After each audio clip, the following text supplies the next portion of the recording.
கள்ளக்குறிச்சி புத்தக திருவிழா 2025 தமிழ் பேச்சு எங்கள் மூச்சு விஜய் டிவி புகழ் திருமதி கபிலா விஷாலாட்சி அவர்கள் வாசிப்போம் நேசிப்போம் என்கிற தலைப்பில் ஆற்றிய உரையின் முழுமையான தொகுப்பினை இங்கே பதிவேற்றம் செய்திருக்கின்றோம். ஆர்டிஃபிஷியல் இன்டெலிஜென்ஸ் எல்லாமே சாட் ஜிபிடி நம்ம என்னெல்லாம் இன்னைக்கு நம்ம குழந்தைய பயன்படுத்துறாங்களோ அது பின்னாடியே நம்மளே அறியாம ஓடிக்கிட்டே இருக்கும். அப்ப இப்படி தொழில்நுட்பத்தை பின்னாடி ஓடும்போது கலைகள் எல்லாம் இன்னும் வாழவில்லையேங்கிற மிகப்பெரிய ஏக்கம் எல்லாருக்குள்ளே இருக்கும்போது மர வேலைப்பாடுகளை இன்றைக்கும் மிக அழகாக மிக துல்லியமாக செய்து கொண்டு கலைகளை வாழ வைத்துக் கொண்டு சென்ட்ரல் கவர்மெண்ட் ஆஃப் இந்தியாவோட புவிசார் குறியீடு GI டேக்னு சொல்லுவோம். அந்த புவிசார் குறியீடை சமீபத்தில் பெற்ற தன்னுடைய மர வேலைக்காக பெற்ற மாவட்டம் இந்த கள்ளக்குறிச்சி மாவட்டம். அப்ப மரத்தை செதுக்கும் பணியோடு இந்த புத்தக திருவிழாவிலே நீங்கள் அழகாக மனதையும் செதுக்குகிறீர்கள் என்பது எனக்கு ரொம்ப மகிழ்ச்சியா இருக்கு. உங்கள் எல்லோருக்கும் என்னுடைய வாழ்த்துக்களும் வணக்கங்களும். தொகுப்புரையிலேயே சொன்னாங்க, நம்ம வாழ்நாள் முழுக்க நிறைய கொட்டேஷன்ஸ் கேட்டுக்கிட்டே இருப்போம். கரெக்டா? புத்தகம் தொடர்ந்து படித்தால் அது ஆயுதம், புரட்டி பார்த்தால் வெறும் காகிதம், ஆனால் தொடர்ந்து படித்தால் ஆயுதம். அதே மாதிரி தொகுப்புரையில சொன்னாங்க, நீங்கள் மேலிருந்து கீழாக படித்தால் உங்கள் வாழ்க்கை கீழிருந்து மேலாக போகும். புத்தகங்களை நீங்கள் புரட்டினால் உங்கள் வாழ்க்கையே புரட்டி பார்க்கும் அப்படின்னு நிறைய கொட்டேஷன்ஸ் நம்ம வாழ்க்கை முழுக்க படிச்சுட்டே இருக்கோம். ஆனா இது எல்லாமே உண்மையா அப்படிங்கிற மிகப்பெரிய கேள்வி சென்ற தலைமுறைக்கு இருக்கோ இல்லையோ அடுத்த தலைமுறைக்கு ரொம்ப நிச்சயமா இருக்கு. இங்க இருக்கிற எல்லா சின்ன பிள்ளைங்களுமே ஒத்துப்பாங்க. ஏன்னா புத்தகம் வாசிக்கணும்னு எல்லாரும் மேடையில சொல்றோம், எல்லாரும் நிறைய எழுதுறோம். ஆனா அதை இன்னைக்கும் வாசிக்கணுமா அப்படிங்கிற மிகப்பெரிய கேள்வி எல்லாருடைய மனசுலையும் முக்கியமா அடுத்த தலைமுறையோட மனசுல இருக்கு. இதுக்கு ஒரு சின்ன உதாரணம் தான். சுமார் 100 ஆண்டுகளுக்கு முன்னால், இப்ப என்ன 2025, இதுல இருந்து ஒரு 100 ஆண்டுக்கு முன்னால் சமையல் அறையிலேயே முடங்கி கிடந்த ஒரு பெண்ணால் சட்டமன்ற உறுப்பினர் ஆக முடியுமா? 5ஆம் வகுப்பு வரை மட்டுமே படித்த ஒரு பெண்ணால் காந்தியோடும் பாரதியோடும் கைகோர்க்க முடியுமா? பெண்கள் தனிச்சையாக முடிவெடுக்க தெரியாத ஒரு சூழலில், ஏன்னா 100 ஆண்டுகளுக்கு முன்னால் அல்ல, பெண்கள் தனிச்சையாக முடிவெடுக்க தெரியாத ஒரு சூழல்ல தனி ஒரு பெண்ணாக ஒரு மாநாடை நடத்த முடியுமா? இத்தனை முடியுமா என்ற கேள்விகளுக்கெல்லாம் முடியும் என்று முடித்து காட்டியவர் நம் எல்லோருக்கும் நன்கு தெரிந்த அஞ்சலை அம்மாள். இப்ப அஞ்சலை அம்மாள அவங்க புத்தகம் வாசிப்பை தாண்டி இன்னைக்கும் அவங்கள ஏன் நம்ம நினைவு கூர்ந்து பார்க்கணும்னா அதுக்கு ஒரு ரொம்ப முக்கியமான காரணம் இருக்கு. அந்த காரணத்தை நான் நிறைவா சொல்றேன். ஆனா அஞ்சலி அம்மாளை பத்தி நம்ம ஏன் இவ்வளோ பெரிய விஷயமா நம்ம பார்க்கணும்? ஏன்னா அந்த காலத்துல பெண்களுக்கு பெருசா கல்வி கிடையாது, பெண்கள் படிக்கல. 5வது வரைக்கும் அந்த வீட்டு வாசல்ல தொடக்க பள்ளி இருக்கும்ல, அங்கதான் படிச்சாங்க. ஆனா இன்னைக்கு இந்த நாட்டையே புரட்டி பார்க்கக்கூடிய ஒரு தனித்துவம் வாய்ந்த ஒரு பெண்ணாக இன்னைக்கு அஞ்சலை அம்மாள் இருக்காங்கன்னா அதுக்கு என்ன காரணம்? அதையும் அவங்க காந்தியோட உப்பு சத்தியாகிரகத்துல ஈடுபட்டு அவங்க ஜெயிலுக்கு போனப்ப அவங்க 9 மாத நிறை மாத கர்ப்பிணியா இருந்தாங்க. யோசிச்சு பாருங்க, நிறை மாத கர்ப்பிணியாக ஜெயில அஞ்சலை அம்மாள் இருந்தாங்க. ஆனா அவங்களுக்கு அந்த டெலிவரி டேட் வந்துருச்சு, வந்தோடனே குழந்தை பிறக்க வேண்டிய அந்த தேதி வந்தோடனே ஜெயில இருந்து ரிலீஸ் பண்ணிட்டாங்க. வெளியில போய் குழந்தை பிறந்துருச்சு. 15 நாள் குழந்தை பிறந்து அந்த பச்சிளம் குழந்தை 15 நாளே நிரம்பிய அந்த குழந்தையோடு திரும்ப ஜெயிலுக்கு வந்தாங்க. ஏன்னா அவங்களுக்கு ஜெயில் கால அந்த தண்டனை முடிகிறதுக்கு இன்னும் 2 மாதங்கள் மீதம் இருந்தது. அதனால 9 மாதம் உள்ள இருந்து வெளியில போய் குழந்தைய பெற்று திரும்ப உள்ள வந்து அந்த மீதம் இருந்த 2 மாத கால தண்டனையை அனுபவித்தார்கள் அஞ்சலை அம்மாள். அப்ப அன்னைக்கு பெண்கள் எல்லாம் சமையல் அறைக்குள்ள இருந்த காலத்துல இந்த பெண்ணுக்கு எப்படி இப்படி ஒரு தைரியம் வந்தது அப்படின்னா, அந்த கேள்விகளுக்கெல்லாம் ஆன ஒரே ஒரு பதில் அவர்களுக்கு இருந்த வாசிப்பு. ஏன்னா அடம் பிடித்து புத்தகம் வாங்கி படிப்பாங்க. ஆங்கிலேயர்கள் நீங்க படிக்க கூடாதுன்னு பத்திரிகைக்கு தடை விதிச்சாங்க. அதையும் தாண்டி அவங்க வாசிச்சுக்கிட்டே இருந்தாங்க. இப்படி அவர்கள் வாசித்ததால் மட்டுமே தன்னுடைய வாழ்க்கையை, இந்திய வரலாற்றை மாற்றி காட்டி இருக்கிறார்கள் என்றால் வாசிப்பு நம்மளை எந்த உயரத்துக்கு கூட்டிட்டு போகும் நம்ம யோசிச்சு பார்க்கணும். சரி, அந்த அஞ்சலை அம்மாள 100 வருஷத்துக்கு முன்னாடி இருக்கிற அந்த அஞ்சலை அம்மாள இன்னைக்கு ஏன் நம்ம யோசிச்சு பார்க்கணும் அப்படின்னா, இதே நாள் பிப்ரவரி 20ஆம் தேதி 1961 அஞ்சலை அம்மாவுடைய மறைவு நாள். அப்ப ஒரு 64 வருஷத்துக்கு முன்னாடி ஒரு பெண்ணால, பெண் சுதந்திரமே இல்லாத ஒரு காலகட்டத்தில், பெண் கல்வியே இல்லாத ஒரு காலகட்டத்தில் ஒரு பெண்ணால் வாழ்ந்திருக்க முடிகிறது, வாசிப்பதால் மட்டுமே வாழ முடிந்தது என்றால், இன்னைக்கு 2025 நம்ம வாசிச்சா நம்மளால என்னெல்லாம் பண்ண முடியும்னு கொஞ்சம் யோசிச்சு பாருங்க. இப்ப அஞ்சலை அம்மாள் மட்டும் இல்ல, நம்ம எல்லாரும் இங்க இருக்கிற அந்த ஸ்கூல் குழந்தைங்க கிட்ட எல்லாம் கணித மேதை அப்படின்னு கேட்டா எல்லாரும் டக்குன்னு யார சொல்லுவோம்? ராமானுஜர். ரொம்ப மகிழ்ச்சியா இருக்கு. சில கூட்டங்கள்ல இருக்கை முழுக்க நிறைஞ்சிருக்கும். ஏதாவது கேட்டோம்னா யாருமே பதில் பேச மாட்டாங்க. நாங்களே கேள்வி கேட்டுப்போம், நாங்களே பதில் சொல்லிப்போம். அதுக்கு நாங்க தயாரா தான் வருவோம். ஆனா கணித மேதை அப்படின்னோடனே அத்தனை குரல்கள் எனக்கு ராமானுஜர் என்று கேட்கிறது. அதனால ரொம்ப சந்தோஷமா இருக்கு உண்மையாவே கள்ளக்குறிச்சியில பேசுறதுக்கு. இப்ப ராமானுஜர் கணித மேதை அப்படின்னு நம்ம எல்லாருக்குமே தெரியும். ஆனா ராமானுஜர் கணித மேதைனா அவர் எப்படி கணித மேதையானார்? நம்ம நாட்டுல ரொம்ப பெரிய படிப்பு PhD பண்ணாரா? மேக்ஸ்ல ஆராய்ச்சி பண்ணி அவர் பெரிய பெரிய பட்டம் வாங்கினாரா நம்ம நாட்டுல? இப்ப ராமானுஜர் எப்படி கணித மேதை ஆனார் அப்படின்னா, அவர் சின்ன வயசுல இருக்கும் போது ரொம்ப வறுமை, அவர் வீட்டுல சாப்பாட்டுக்கு கூட வழி இல்லை. ராமானுஜர் பள்ளி பருவத்தில் இருக்கும் போது காலையில அம்மா சாப்பாடு போடுங்கம்மான்னு வாசல்ல நின்று உட்கார்ந்து கேட்டுட்டு இருப்பாரு. அம்மா வீட்டுல அரிசி இல்லப்பா, நீ பள்ளிக்கூடத்துக்கு போயிட்டு வா, சாயந்தரமா சோறாக்கி வைக்கிறேன்னு சொல்லுவாங்க. அந்த வறுமையில தான் ராமானுஜர் பள்ளிக்கு போய் படிக்கிறார். ஆனாலும் அந்த கணக்காசிரியர் ஏதாவது ஒரு கணக்க அந்த கரும்பலகையில அவங்க போட ஆரம்பிச்சா அது வருதோ இல்லையோ அதை முயற்சி பண்ணி பார்த்துட்டே இருப்பார். அப்ப ராமானுஜருக்கு அந்த கணிதத்தின் மீது உள்ள ஆர்வம் ஆரம்பத்துல இருந்தே இருந்தது. அதனால அவர் தொடக்க பள்ளி முடிச்சு, பள்ளி படிப்பை முடிச்சு ஒரு கல்லூரியில சேர்றார். என்ன படிப்பு சேர்ந்தார் அப்படின்னா ஃபினான்ஷியல் அக்கவுண்டிங்.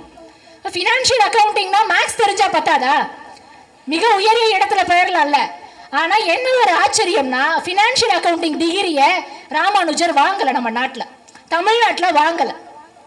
ஏன்னா ஃபினான்ஷியல் அக்கவுண்டிங்ல எல்லா பாடமும் இருக்கும். ஃபினான்ஷியல் அக்கவுண்டிங்ல இருக்கிற கணக்கு பாடத்துல ராமானுஜர் 100க்கு 100 வாங்கிட்டார். ஆனா அதுல ஆங்கில பாடம் இருக்கு. இன்னைக்கும் எல்லா கலை கல்லூரிகள்லையுமே ஆங்கிலம்ங்கிறது ஒரு கம்பல்சரி சப்ஜெக்ட் தான்.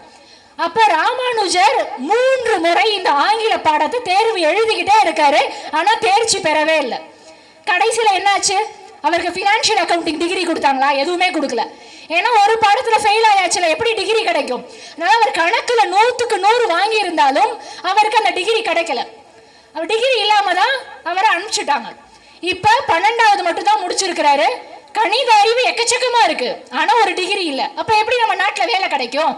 அதனால சென்னையில இருக்கிற துறைமுகத்துல ஒரு கடைநிலை ஊழியரா, ஒரு கிளர்க்கா வேலைக்கு சேர்றார். அங்க வேலைக்கு சேர்ந்து பணியாற்றிட்டு இருக்கும் போது 5 மணிக்கு வேலை முடிஞ்சிடும். 5 மணிக்கு வேலை முடிஞ்சோடனே அவ்வளவுதான் நம்ம வாழ்க்கை, நம்ம ஒரு வேலையில சேர்ந்துட்டோம். வயிற்றுக்கு என்ன, ரொம்ப வறுமையான ஒரு குடும்பத்துல இருந்து வந்தவர், 3 வேளை சாப்பிடுறதுக்கு காசு இருக்கு அப்படிங்கிறதுக்காக அவருடைய வாழ்க்கையை அவர் அதோட முடிச்சுக்கணும்னு நினைக்கல. ஆனா படிக்கிறதுக்கு காசு இல்ல, படிச்சாலும் எல்லா பாடத்திலையும் தேர்ச்சி பெற்றாதான் டிகிரி கிடைக்கும். இப்ப 5 மணிக்கு அவருக்கு வேலை முடிஞ்சோடனே 5 மணிக்கு அப்புறம் இரவு தூங்கும் வரை உலகத்துல இருக்கிற எல்லா கணித அறிஞர்களும் எழுதிய எல்லா புத்தகங்களையும் அவர் வாசிச்சுக்கிட்டே இருப்பார். ஒரு நாள் தவறாம தினம் தினம் வாசிப்பார். அப்ப அப்படி ஒரு நாள் அவர் வாசிக்கும் போதுதான் G.H. ஹார்டி, கேம்பிரிட்ஜ் லண்டன்ல இருக்கிற கேம்பிரிட்ஜ் பல்கலைக்கழகத்தில் இருக்கிற GHRDங்கிறவர் பத்திரிகையில ஒரு கணித புதிர் போடுறார். அவர் அந்த கணித புதிரை போட்டுட்டு உலகத்துல இருக்கிற எந்த அறிஞர்கள் வேணாலும் இதுக்கு பதில் எழுதி அனுப்பலாம்னு சொல்லிடுறாங்க. இந்த பத்திரிகை வாசிப்பு பழக்கம் அவருக்கு எப்போதுமே இருக்கிறது, ராமானுஜருக்கு. அதனால அந்த பத்திரிகையில அந்த புதிரை பார்த்தோன்னே ராமானுஜர் அது ரொம்ப ஆர்வமா அதுக்கு 2 நாள் முயற்சி பண்ணி அதுக்கான விடையை எழுதி திரும்ப அனுப்புறார். என்ன ஒரு ஆச்சரியம்னா GHRD இருந்து அடுத்த ஒரே மாதத்துல பதில் கடிதம் வருது. உலகத்துல இருக்கிற எல்லா கணித அறிஞர்களும் மேதைகளும் இதற்கு விடை எழுதி அனுப்பி இருக்கிறார்கள், ஆனால் உன்னுடைய விடை மட்டும்தான் சரியானதாக இருக்கிறது. அடுத்து கேட்ட கேள்விதான் ரொம்ப முக்கியமான கேள்வி. நீ இந்தியால இருந்து வரன்னு தெரியுது, இந்தியால இருக்கிற தலை சிறந்த பல்கலைக்கழகத்திலேயோ கல்லூரியிலேயோ கணித பேராசிரியரா இருக்கீங்களான்னு பதில் கடிதத்துல இருக்கு. அதுக்கு ராமானுஜர் பதில் எழுதுறார், இல்ல நான் எதுவும் எந்த வேலையும் பார்க்கல, கணிதத்துல ஒரு டிகிரி கூட வாங்கல, நான் துறைமுகத்துல ஒரு கடைநிலை ஊழியரா வேலை பார்த்துட்டு இருக்கேன் பதில் எழுதி அனுப்புறார். இதை பார்த்து ஆச்சரியப்பட்டு போன GHRD என்ன பண்றாரு, சென்னை பல்கலைக்கழகத்துக்கு ஒரு மறு கடிதம் எழுதுறார். அந்த கடிதத்துல உங்க பல்கலைக்கழகத்துக்கு எதிர்த்தாப்புல இருக்கிற துறைமுகத்துல ராமானுஜர்ங்கிற ஒரு ஆகச்சிறந்த மேதை வேலை பார்த்துட்டு இருக்கிறாரு, அவரை உடனடியா உங்களுடைய பல்கலைக்கழகத்துல சேர்த்துக்குங்க அப்படின்னு ஒரு கடிதம் வருது. ஆனா சென்னை பல்கலைக்கழகம் அதுக்கான எந்த பதில் கடிதமும் அனுப்பல.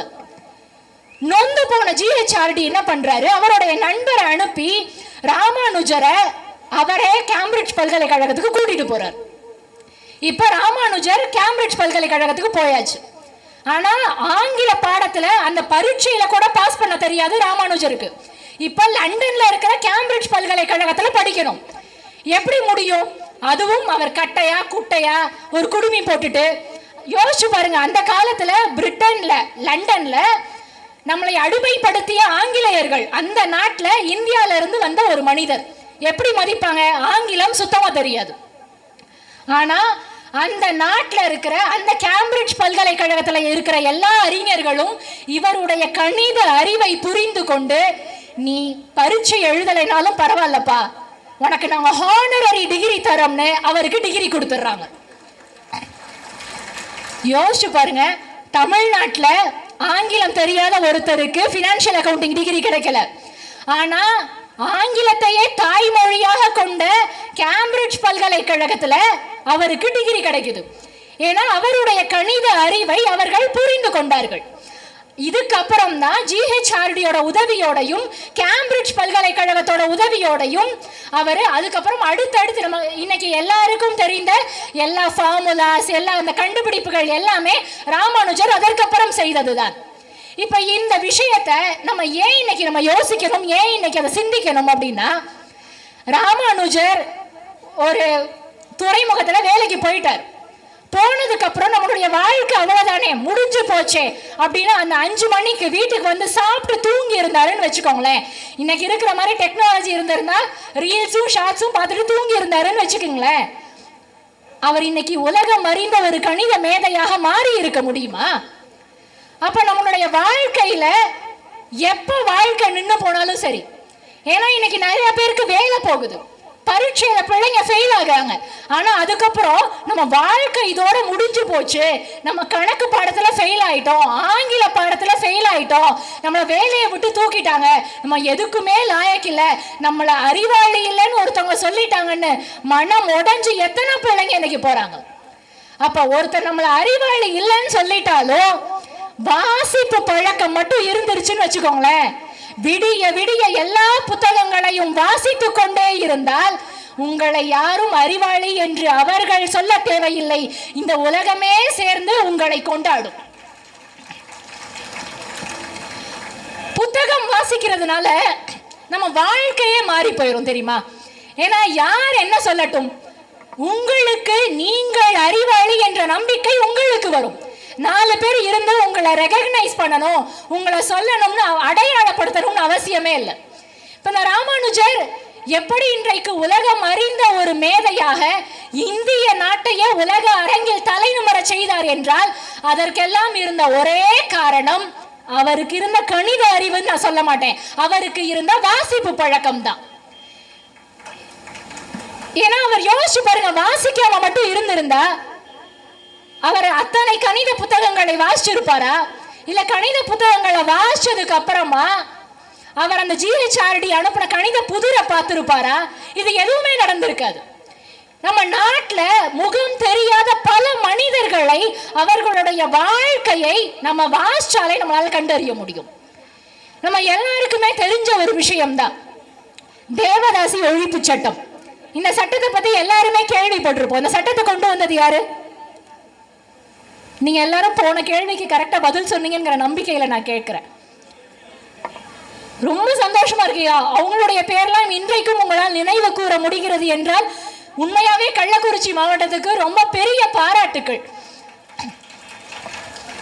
ஏன்னா இதுக்கு அவ்வளவு சுலபமாக ராமானுஜரை கூட எல்லாரும் சொல்லிடுவாங்க. முத்துலட்சுமி ரெட்டியுடைய பேரெல்லாம் இன்றைக்கு, அதுவும் அந்த ஆன்சர் பண்ணதுல இளைய தலைமுறை பிள்ளைகள்லாம் இருக்காங்க. இப்போ டாக்டர் முத்துலட்சுமி ரெட்டி தான் இந்த சட்டத்தை கொண்டு வந்தாங்க. இது நம்ம எல்லாருக்கும் தெரிஞ்ச ஒரு விஷயம். ஆனா டாக்டர் முத்துலட்சுமி ரெட்டிக்கு முன்னாடி ஒருத்தர் இருந்திருக்காங்க. இப்ப இவங்களை பத்தி நான் எப்படி தெரிஞ்சுக்கிட்டேன் அப்படின்னா, ஒரு புத்தக கண்காட்சியில ஒரு புத்தகத்தை பார்த்தேன் நான். ஏமி கார்மைக்கேல் அம்மையார் அப்படிங்கிற ஒரு புத்தகம். யார் எழுதுனா? திலகவதி பால் அப்படிங்கிறவங்க எழுதுன புத்தகம். புத்தகத்தோட பேரு ஏமி கார்மைக்கேல் அம்மையார். ஏமி கார்மைக்கேல் அப்படிங்கிறது ஒரு நம்ம நாட்டுக்கு ஒரு அறிமுகம் இல்லாத ஒரு பேர். கண்டிப்பா இந்திய நாட்டு பிரஜையா இருக்க முடியாது. ஆனா அதுக்கு பின்னாடி அம்மையார் அப்படிங்கிற பேரு சேர்த்து இருந்தது. எனக்கு அந்த வார்த்தையை பார்த்தோன்னே ஏமி கார்மைக்கேல் இல்ல மிஸ் ஏமி கார்மைக்கேல் அந்த புத்தகத்தை நம்ம வாங்கியிருக்க மாட்டோம். ஆனா ஏமி கார்மைக்கேல் அம்மையார் அப்படின்னு ஒரு புத்தகத்துக்கு தலைப்பு வைக்கிறாங்கன்னா எனக்கு ரொம்ப ஆச்சரியமா இருந்தது. ஏன்னா நம்ம யார அம்மையார்னு சொல்லுவோம்? காரைக்கால் அம்மையார் சொல்லுவோம். ஏன்னா சிவனே அம்மையே என்று அழைத்தால் அதனால் காரைக்கால் அம்மையார். இப்ப அம்மையாருங்கிற பெயர் நம்ம தமிழகத்துல ரொம்ப புனிதமான, ரொம்ப மனசுக்கு நெருக்கமான ஒரு வார்த்தை. அந்த வார்த்தையை கொண்டு போய் ஏமி கார்மைக்கேல் அப்படிங்கிற ஏதோ ஒரு பரிச்சயம் இல்லாத ஒரு பேரோட இணைத்து வைத்திருக்கிறார்களே அப்படின்னு அந்த புத்தகத்தை நான் வாங்கினேன். ரொம்ப ஆச்சரியப்பட்டு போனேன் அந்த புத்தகத்தை நான் வாசிச்சோன்னே. ஏன்னா ஏமி கார்மைக்கேல் அப்படிங்கிறவங்க ஒரு மிஷினரியா நம்ம எல்லாருக்குமே தெரியும். வேற நாட்டில இருந்து நம்ம நாட்டுக்கு அன்றைக்கு அவர்களுடைய மதத்தை பரப்ப வந்தவர்கள். இப்போ அயர்லாந்துல இருந்து வந்த இந்த அம்மா நம்ம தமிழ்நாட்டுக்கு மதம் பரப்ப வந்தவர்கள். ஆனா அப்ப இருந்த இந்த தேவதாசி முறையை பார்த்து, இந்த கோவில்கள் எல்லாம் இளம் பெண்களுடைய வாழ்க்கை இப்படி சூறையாடப்படுகிறதே அப்படிங்கிற அதை வருத்தப்பட்டு இந்த ஏமி கார்மைக்கேல் அம்மையார் அதற்கு போராட்டத்தை துவங்கி இருக்கிறார்கள். அத்தனை புத்தகங்கள் எழுதி இருக்கிறார்கள். அவங்க முதல்ல அந்த தேவதாசி ஒழிப்பு சட்டத்தில இருந்து வெளியில வந்த பெண்ணினுடைய பெயர், அந்த குழந்தையுடைய பெயர் லக்ஷ்மி. அந்த லக்ஷ்மியை முதலில் இந்த அமைப்பிலிருந்து வெளியே காப்பாற்றி கொன்ற பெருமை யாரை சேரும் என்றால் அது ஏமி கார்மைக்கேலை தான் சேரும். இப்ப ஏமி கார்மைக்கேலுக்கு அப்புறம் தான் மூவலூர் ராமாமிர்தம், டாக்டர் முத்துலட்சுமி ரெட்டி, இப்படி அடுத்தடுத்து அறிஞர்கள், அடுத்தடுத்து உள்ள நபர்கள் இந்த சட்டத்தை கையில் எடுத்து நிறைவேற்றி இருக்கிறார். அது ரொம்ப கடினமான விஷயம் தான். அதை சட்டமா கொண்டு வரது ரொம்ப கடினமான விஷயம். ஆனா இதை சட்டமா கொண்டு வரதுக்கு முன்னாடி இதற்கான பிள்ளையார் சுழி, இதற்கான ஆரம்ப புள்ளி யார் போட்டதுன்னா ஏமி கார்மைக்கேல் என்ற அயர்லாண்டை சேர்ந்த ஒரு அம்மையார். இன்றைக்கும் திருநெல்வேலி பக்கத்துல இருக்கிற தோனாவூர்னு ஒரு ஊர், தோனாவூர் ஐக்கியம் என்ற பெயரிலே இன்றைக்கும் அங்கே இந்த மாதிரி கைவிடப்பட்ட குழந்தைகள், அவர்களுக்கான படிப்பு செலவு, மருத்துவ செலவு, அவர்களுக்கான வாழ்க்கை, இப்படி எல்லாராலும் கைவிடப்பட்ட குழந்தைகளை அந்த தோனாவூர் ஐக்கியம் என்ற அமைப்பு ஒரு அழகிய கிராமமாக ஒன்றிணைந்து இன்றைக்கும் ஏமி கார்மைக்கேலின் பெயரால் நிறைவேற்றி கொண்டிருக்கிறது என்றால் இந்த விஷயத்தை நாம் வாசிப்பின் மூலமாகத்தான் அறிய முடியும். ஏன்னா திருநெல்வேலியிலேயே இருக்கிற மக்களுக்கு கூட தோனாவூரை பத்தி தெரியாது. தோனாவூர் பக்கத்துல, அந்த திருநெல்வேலி பக்கத்துல இருக்கிற ஒரு சின்ன கிராமம். அங்க இவ்வளவு பெரிய ஒரு மாற்றம், இவ்வளவு பெரிய ஒரு சோசியல் சர்வீஸ் நடக்குதுன்னா அதற்கு அடிப்படை நமக்கு முதல்ல புத்தக வாசிப்பு இருக்கணும். ஏன்னா அப்பதான் இன்றைக்கு, ஏன்னா எப்பவுமே இந்த மீடியா இதெல்லாம் பார்த்தீங்கன்னா சில நபர்களை மட்டும்தான் வெளிச்சம் போட்டு காட்டும். ஆனா உண்மையாவே இதன் பின்னாடி இருந்த நபர்கள் யாருன்னு நாமே வெளிச்சத்தை தேடி நடக்க வேண்டும் என்றால் நமக்கு வாசிப்பு பழக்கம் இருக்க வேண்டும். இப்ப அதே மாதிரி இன்னொருத்தர் வந்து நம்ம சொல்லணும்னா, கருப்பர்களுக்கு எதிரான போராட்டம் செஞ்சது யாரு? மார்ட்டின் லூதர் கிங் சொல்லுவோம், நெல்சன் மண்டேலா சொல்லுவோம். ஆனா இவர்களுக்கெல்லாம் முன்னாடி யார் இருந்தா அப்படின்னா, அதற்கும் ஒரு அம்மையார் இருந்திருக்கிறார்கள். அந்த அம்மையாருடைய பெயர் பீச்சர்ஸ். அமெரிக்கா நாட்டில் அந்த அம்மையார் எல்லா அந்த மாதிரி கருப்பர்களுக்கு வந்து அடிமையா வச்சிருந்திருக்காங்க. என்ன பண்றதுன்னே தெரியல அந்த அம்மாக்கு. அந்த அம்மா ரொம்ப பெரிய ஒரு புரட்சிகரமான பெண்மணிலாம் இல்லை, ஒரு மதகுருவோட பொண்ணு. அந்த அம்மாவோட பேர் பீச்சர்ஸ். மதகுருவோட பொண்ணா அந்த அம்மா வளர்ந்து வராங்க. அந்த மதம் போதிக்கிற ஒரு பள்ளி தான் அவங்க அப்பா வச்சிருக்கிறாங்க. அப்ப எந்த அளவு பின்தங்கிய ஒரு அந்த நம்ம ட்ரெடிஷ்னல் கல்ச்சுரல்னா சொல்லுவோம்ல, பண்பாட்டு சார்ந்த ஒரு குடும்பம். ஆனா அந்த நேரத்துல சட்டம் எப்படி இருந்ததுன்னா, அமெரிக்கா நாட்டில இருந்து யாராவது ஒருத்தர் தப்பிச்சு போறாங்கன்னு வச்சுக்கோங்களேன், கருப்பர்கள் யாராவது இங்க நான் அடிமைப்பட்டு கிடக்க கூடாதுன்னு தப்பிச்சு போறாங்கன்னா, அப்ப சட்டம் எப்படி இருந்தது தெரியுமா? இப்ப தப்பிச்சு ஒருத்தர் ஏசியாவுக்கு வராங்கன்னு வச்சுக்கோங்களேன், ஆசிய கண்டத்துக்கு வராங்கன்னா, ஆசியால இருக்கிற அந்த நாட்டோட தலைவர் அந்த கருப்பரை பிடிச்சி திருப்பி அமெரிக்காலே கொடுக்கணும். அதுதான் உலகம் முழுக்க இருந்த சட்டம். அப்ப கருப்பர்கள் அமெரிக்கால இருந்து தப்பிச்சு எங்க போனாலும் சரி, அவர்கள் அந்த நாட்டின் தலைவர்களால் பிடித்து திரும்ப அமெரிக்காவுக்கே அனுப்பப்படுவார்கள். இப்ப இப்படி ஒரு கடுமையான கருப்பர்களுக்கு எதிரான ஒரு சட்டம் இருக்கிற ஒரு காலம். அப்ப ஒரு அம்மா ஒரு சின்ன குழந்தை, பச்சிளம் குழந்தைய கையில தூக்கிட்டு, ஒரு கருப்பு இனத்தை சார்ந்த ஒரு அம்மா அந்த குழந்தைய தூக்கிட்டு ஓடி வராங்க. ஓடி வரும்போது பின்னாடி அந்த குழந்தைய விரட்டிக்கிட்டே அந்த குழந்தைய பறிக்கிறதுக்காக ஒருத்தர் வரார். அந்த குழந்தைய நான் காசு கொடுத்து அடிமையா வாங்கிக்கிறேங்கிறதுக்காக வர்றாங்க. ஒரு வெள்ளையர்கள் கூட்டம் துரத்திட்டு வராங்க. அப்ப இந்த அமெரிக்கால இருக்கிற அந்த நாட்டுடைய அந்த கிளைமேட்டுக்கு அங்க இருக்கிற ஆறுகள் எல்லாம் உறைஞ்சு போயிருக்கும். அப்ப ஐஸ் கட்டியா உறைஞ்சு போயிருக்கு. இந்த தாய்மை உணர்வுல அந்த அம்மா என்ன பண்றாங்கன்னா, கொஞ்சம் கூட யோசிக்காம அந்த ஐஸ் கட்டி மேல அப்படியே நடந்து ஏறி ஓடி அந்த ஆறை கடந்து அந்த பக்கமா போயிடுறாங்க. இங்க இருக்கிற வெள்ளையர்களுக்கு அதை கடக்கிறதுனோ அப்படிங்கிற தோணல. ஏன்னா அந்த அம்மாக்கு இருந்தது தாய்மை உணர்வு, அதனால அந்த அம்மா கடந்து போயிட்டாங்க. இப்ப அந்த பக்கம் இருந்ததுதான் பீச்சர்ஸ்ங்கிற அம்மா. இதை பார்த்துட்டே இருந்த அந்த அம்மையார் அந்த அம்மாவை கூப்பிட்டு, என்னம்மா என்னாச்சு அப்படின்னோடனே, இந்த மாதிரி என் குழந்தைய பறிக்கிறதுக்காக அவங்க ஓடி வராங்க அப்படின்னோடனே இந்த அம்மாவுக்கு ரொம்ப மனசு அப்படின்னு உடைஞ்சு போச்சு. பீச்சர்ஸுக்கு மனசு உடைஞ்சு போச்சு. அப்போ அவங்க என்ன செய்யறதுன்னே தெரியல. அவங்க என்ன பண்றாங்கன்னா, ஏன்னா அப்போ பெருசா வந்து நம்ம வார்த்தைகளால நம்ம புரட்சி செய்ய முடியாது. பெண் சுதந்திரம், பெண் சுதந்திரம் என்றால் என்ன என்று எல்லோரும் கேள்வி எழுப்பக்கூடிய ஒரு நிலையில், உங்களுக்கு பிடிச்சதை செய்யறது மட்டும் சுதந்திரம் இல்ல, பிடிக்காததை செய்யாமல் இருப்பதும் சுதந்திரம் தான் என்ற மிகப்பெரிய வெளிச்சத்தை இந்த சமூகத்திற்கும் உலகத்திற்கும் அள்ளி கொடுத்த எங்கள் பேச்சுலகின் ஆசான், நாங்கள் எப்போதும் வியந்து பார்க்கின்ற பர்வீன் அம்மா அவர்களை கரம் கூப்பி வணங்குவதிலே பெருமை அடைகிறேன். அவர்கள் முன்னிலையில் எனக்கு பேச வாய்ப்பளித்த கள்ளக்குறிச்சி மாவட்ட புத்தக திருவிழா நிர்வாகிகள் அத்துணை பேருக்கும் என்னுடைய மனமார்ந்த நன்றிகள். அந்த கருப்பர்களுக்கு எதிரான போராட்டத்தை பத்தி சொல்லும் போது, பீச்சர்ஸ்ங்கிற அம்மா அந்த தாயை பார்த்து ரொம்ப வருத்தப்படுறாங்க. இப்ப இதுக்கு என்ன பண்ணலாம்னா, புரட்சிகரமா நம்ம அங்க புரட்சி செய்ய முடியாது, பெண்கள் அடிமைப்பட்டு இருந்த காலம். அப்ப அவங்க அங்கிள் டாம்ஸ் கேபின் அப்படிங்கிற ஒரு புத்தகத்தை எழுதுறாங்க. அந்த புத்தகத்துல இங்க நடக்கிற கொடுமைகள் எல்லாத்தையும் எழுதுறாங்க. ஒரே நாள்ல அன்றைக்கு இருந்த காலகட்டத்தில் கருப்பர்கள் அடிமைப்பட்டு இருந்த காலத்துல, அந்த அடிமைத்தனம் கொண்டாடப்பட்டு இருந்த காலத்துல இந்த புத்தகம் ஒரே நாள்ல 5000 புத்தகங்கள் விற்பனையானது. ஒரே வருஷத்துல 3 லட்சம் புத்தகங்கள் விற்பனையாயிருக்கு. என்ன ஒரு ஆச்சரியம்னா, ஒரு வருஷம் முழுக்க பேப்பர் தயாரிச்சிருப்பாங்கல்ல, அந்த அச்சகங்கள் அந்த ஒரு வருஷம் முழுக்க தயாரிச்ச அத்துணை தாள்களும் இந்த புத்தகம் வெளியிடுவதற்காக மட்டுமே பயன்பட்டு இருக்கிறது. இந்த புத்தகம் கருப்பர்கள் கையில, வெள்ளையர்கள் கையில, எல்லார் கையிலையும் இருந்தது. இந்த புத்தகத்தை அடிப்படையாக கொண்டு இதை வாசித்த பிறகுதான் மார்ட்டின் லூதர் கிங்குக்கும் நெல்சன் மண்டேலாவுக்கும் கருப்பர்களுக்கு எதிராக நாம் போராட வேண்டும் என்ற எண்ணமே வந்தது. அப்ப நீங்க ஒரு யோசிச்சு பாருங்களேன். ஏன்னா எல்லாருக்கும் கருப்பர்களுக்கு நம்ம விடுதலைக்காக போராடணுங்கிற எண்ணம் எல்லாருக்குமே இருக்கும். ஆனா அந்த எண்ணம் எல்லாருக்கும் இருக்குதா அப்படின்னு நமக்கு எப்படி தெரியும்? ஒரு கல்லூரிக்கே போறோம், ஏதோ ஒரு போராட்டம் பண்ணணும்னா முதல்ல ஒரு பேப்பர்ல எழுதுவாங்க. எழுதி உங்களுக்கு இதுல சம்மதம் இருந்தா கையெழுத்திடுங்கன்னு சொல்லுவாங்க.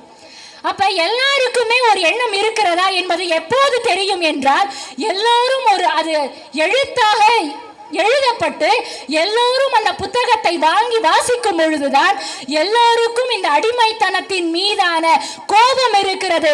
அப்ப நம்மளால புரட்சி செய்ய முடியும் என்ற மிகப்பெரிய நம்பிக்கையை மார்ட்டின் லூதர் கிங்குக்கு கொடுத்தது பீச்சர்ஸ் அம்மையார் எழுதிய அங்கிள் டாம்ஸ் கேபின் என்ற இந்த புத்தகம் தான். இப்ப புத்தகம் வாசிப்பு நம்மளை எங்கெங்கேயோ கொண்டு போகும், புரட்சி செய்யும், வாழ்க்கையில் மாற்றத்தை கொண்டு வரும். இந்த மாதிரி நிறைய விஷயங்கள் நம்ம சொல்லிட்டே இருக்கோம். ஆனா இன்னைக்கு அடுத்த தலைமுறை பிள்ளைகளால புத்தகத்தை வாசிக்க முடிகிறதா, முடியுமா அப்படின்னு கேள்வி கேட்டா அது எல்லாருக்குமே ரொம்ப பெரிய வருத்தமா இருக்கு. இதற்கான பதில் ரொம்ப வருத்தம் தரக்கூடியதா இருக்கு. ஏன்னா என்ன காரணம்? இன்னைக்கு இருக்கிற தொழில்நுட்பம், யூடியூப், ஃபேஸ்புக், இன்ஸ்டாகிராம், இது எல்லாத்தையும் பார்த்துட்டு வாசிக்கணுமா, எப்படி வாசிக்கிறது, எங்க இருந்து தொடங்குறது, என்னால் எப்படி வாசிக்க முடியும் அப்படிங்கிற நிறைய கேள்விகள் இளைய தலைமுறை பிள்ளைகள்கிட்ட இருக்கு. அவர்கள் எல்லோருக்கும் நான் ஒரே ஒரு பதில் சொல்ல வேண்டும் என்றால், உங்களுடைய வாசிப்பு பழக்கத்தை ஒரே ஒரு படைப்புல இருந்து நீங்க ஆரம்பிக்க முடியும். ஏன்னா நீங்க யோசிச்சு பாருங்க, காந்தி உப்பு சத்தியாகிரகத்துக்காக எப்படிலாம் கஷ்டப்பட்டார் தெரியுமா? சின்ன வயசுல எங்க அப்பா எப்படி பள்ளிக்கூடத்துக்கெல்லாம் நடந்தே போனார் தெரியுமா? காலில் செருப்பு இல்லாம போனார் தெரியுமா? அப்படின்னு நம்ம வாழ்க்கையுடைய எல்லா பரிமாணங்களையும், பண்பாட்டை, கலாச்சாரத்தை, சுதந்திரத்தை, ஒழுக்கத்தை, நம்ம இது எல்லாத்தையுமே எப்படி கத்துக்கிட்டோம்? எது சரி, எது தவறு, நாம் எப்படி வாழ வேண்டும் என்ற எல்லா கேள்விகளுக்குமான பதிலாக நாம் கற்றுக்கொண்டது கதைகளின் வாயிலாகத்தான். அப்ப அடுத்த தலைமுறை படிக்க வேண்டும் என்றால் நீங்கள் சிறுகதைகளில் இருந்து ஆரம்பித்தால் அது ரொம்ப சுலபமா இருக்கும். ஏன்னா நானும் ஒரு 6வது 7வது படிக்கும் போது வாசிக்கணுமா, வாசிச்சா தூக்கம் வருதே, கட்டுரை வாசிக்கணுமா, ரொம்ப கஷ்டமா இருக்கே அப்படின்னு நானும் ரொம்ப பயந்து போய் அதை ஒதுக்கி வைத்த காலம் எல்லாம் உண்டு. ஆனா சிறுகதை பார்த்தீங்கன்னா ஒரு 15 பக்கம் 20 பக்கம் தான் இருக்கும். வாசிச்சா அதை நம்ம அப்படியே கூடவே கூட்டிட்டு போகும். ரொம்ப கஷ்டமாவே இருக்காது. எல்லாருக்கும் உரிய மொழியில, அந்த வட்டார மொழியில பல சிறுகதைகள் இருக்கும். இங்க எல்லா பிள்ளைகளுக்கும் சினிமா பிடிக்கும் தானே? சினிமா பிடிக்காத பிள்ளைகள், சினிமா பிடிக்காத மனிதர்கள் யாராவது இருக்க முடியுமா? அப்ப சிறுகதைங்கிறது எழுதப்பட்ட சினிமா, அவ்வளவுதான். அதை வாசிச்சா உங்களுக்கு ஒரு படம் பார்க்குற மாதிரி தான் இருக்கும். அந்த வாசிப்பு பழக்கத்தை நீங்க சிறுகதையில இருந்து ஆரம்பிச்சீங்கன்னு வச்சுக்கோங்களேன், உங்களுக்கு ரொம்ப சுலபமா வாசிப்பு பழக்கம் உங்களை அது பிடித்து கொள்ளும். நீங்க அதுக்கப்புறம் வாசிப்ப நினைச்சாலும் உங்களால விட முடியாது. ஏன்னா அடுத்த தலைமுறை இழந்தது என்ன? இப்ப நாங்க எங்களை மாதிரியான பிள்ளைகள் நாங்கள் இழந்தது என்ன அப்படின்னா, பாட்டி மடியில படுத்துட்டு நிலா வெளிச்சத்துல மொட்டை மாடியில எங்க பாட்டி சொன்ன கதையெல்லாம் நாங்க இழந்துட்டோம். அப்ப அந்த இழப்பை, அந்த வெற்றிடத்தை எது நிரப்ப முடியும் என்றால் ஒரு சிறுகதை தான் நிரப்ப முடியும். ஏன்னா கதை கேட்டு சொல்லி வளர்ந்த ஒரு சமூகம் இது. இப்போ சிறுகதை வாசிக்க ஆரம்பிச்சாலே இங்க சிறுகதையை வாசிச்சுட்டே வாங்களேன். அதுக்கப்புறம் இப்போ நான் சொன்ன ராமானுஜர் ஆகட்டும், பீச்சர்ஸா இருக்கட்டும், ஏமி கார்மைக்கேல்சன் ஆகட்டும், அதெல்லாம் நீங்க தேடி போக வேண்டாம், அவர்கள் எல்லாம் உங்களை தேடி வருவார்கள். அப்ப சிறுகதை என்று நான் சொல்லும் பொழுது நான் ரொம்ப வாசித்து வியந்த ஒரே ஒரு அந்த சின்ன கதையை மட்டும் நான் இங்க சொல்லணும்னு ஆசைப்படுறேன். அந்த கதை என்ன கதை அப்படின்னா, ஹில்சா மீனின் சுவை. ஹில்சா மீனின் சுவை என்பது ஒரு சாகித்ய அகாடமி விருது பெற்ற மணிப்பூரி கதை. அந்த கதையை தமிழில் மொழிபெயர்த்திருக்கிறார்கள். அதை எழுதியவர் குஞ்சமோகன் சிங். இந்த சிறுகதை நேரத்தின் அருமை கருதி கதையை முழுக்க நான் சொல்லாம, அந்த கதை மொத்தமே ஒரு 10 பக்கம் தான். வாசிக்கணும்னு ஆசைப்படுறவங்க அந்த கதையை முதல்ல வாசிச்சு ஆரம்பிக்கலாம். ரொம்ப அழகான அற்புதமான கதை. அந்த கதையுடைய கிளைமேக்ஸுக்கு நான் வந்துடுறேன். ஏன்னா வறுமையை பத்தி சொல்லக்கூடிய ஒரு கதை. இப்போ அடுத்த தலைமுறைக்கு வறுமைனா ரொம்ப கஷ்டம்னு அதை கட்டுரையாக நாங்கள் வாசிக்காமல் அந்த வறுமையை ஒரு குழந்தையுடைய கண்ணீரின் வழியாக அந்த கதை கடத்தி செல்லும். அந்த கண்ணீரின் வழியாக அந்த ஹில்சா மீன் இருக்குல்ல, அந்த மீனை சாப்பிட முடியாம அந்த குழந்தை ஏங்கி போகும். அப்ப கண்ணீரின் வழியாகவும் அந்த குழந்தையுடைய உமிழ்நீரின் வழியாகவும் அந்த கதை கடத்தப்படும் போது, வறுமை கடத்தப்படும் போது அது மிகப்பெரிய மாற்றத்தை நம்ம மனசுக்குள்ள கொண்டு வரும். ஏன்னா வறுமை ரொம்ப கொடிது அப்படின்னு 4 பேர் நமக்கு சொன்னாங்கன்னு வச்சுக்கோங்களேன், அந்த வறுமையா கொடிதா இதெல்லாம் என்ன கிரிஞ்சு மாதிரி பேசுறீங்க, பூமர் மாதிரி பேசுறீங்கன்னா அடுத்த தலைமுறை பிள்ளைகள் சொல்லுவாங்க. ஆனா இதை கதைகளின் மூலமாக நாம் வாசிக்கும் போது அந்த அப்பா மகன் அம்மா அந்த உறவுகளின் வழியாக நாம கேட்கும் போது உண்மையாவே வறுமைனா என்ன அப்படின்னு நமக்கு புரியும். இந்த மாதிரி பல சிறுகதைகள் இருக்கு. ஜெயகாந்தன் அவர்களுடைய கதை, பிரபஞ்சன் அவர்களுடைய கதை, கரப்பாம்பூச்சி எஸ்ரா அவர்களுடைய ஒரு கதை இருக்கு.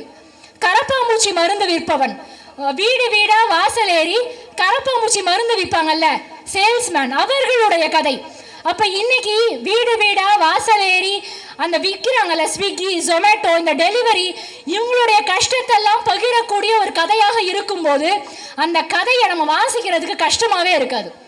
நம்மளுடைய வாழ்க்கையை வேற யாரோ எழுத்தின் மூலமாக தெரிவித்தது போல நமக்கு அலாதி பிரியமும் மகிழ்ச்சியும் கதையின் மூலமாக வருகிறது. இப்ப சிறுகதையை நீங்கள் வாசிக்க தொடங்கிவிட்டால், அந்த 10 பக்கத்தை 15 பக்கத்தை நீங்கள் வாசிக்க தொடங்கிவிட்டால் உங்களுக்கான வாசிப்பு பழக்கம் உங்களை தேடி வரும். வாசிக்க முடியலையா, ரொம்ப கஷ்டமா இருக்கு, என்னால சிறுகதையை வாசிக்கவே ஆரம்பிக்க முடியல, 10 பக்கத்தை வாசிக்கவே ஆரம்பிக்க முடியல, சிறுகதையோட சுவையை என்னால உணர முடியல அப்படின்னா அதற்கும் இன்றைக்கு தொழில்நுட்பம் வழி செய்திருக்கிறது. ஸ்பாட்டிஃபை இந்த மாதிரியான எல்லா இடத்துலையும் பாட்காஸ்ட்னு ஒரு விஷயம் இருக்கு. யூடியூப்ல எல்லா இடத்துலையும் கதை சொல்லிகள் இருக்கிறார்கள். ஆகச்சிறந்த கதை சொல்லி பவா அவர்கள் இருக்கிறார்கள். அவர்களுடைய கதைகள் எல்லாம் கேட்கும் போது நமக்கு இந்த சிறுகதை ஆஹா நல்லா இருக்கே, இதை நம்ம வாசிச்சு பார்க்கணுமேங்கிற ஆர்வம் வரும். இப்ப இன்றைக்கு அடுத்த தலைமுறை பிள்ளைகள் வாசிக்க வேண்டும் என்பதற்காக இந்த தொழில்நுட்பமும் தன்னால் இயன்ற எல்லாவற்றையும் செய்து கொண்டுதான் இருக்கிறது. உங்களால் முடிந்தவரை முதலில் கேட்டு பழகுங்கள். அதற்கப்புறம் இந்த சிறுகதை போன்ற சின்ன சின்ன விஷயங்களை வாசித்து பழகுங்கள். அதுக்கப்புறமா ஏமி கார்மைக்கேல்சன் ஆகட்டும், ராமானுஜர் ஆகட்டும் உங்களை தேடி வருவார்கள்.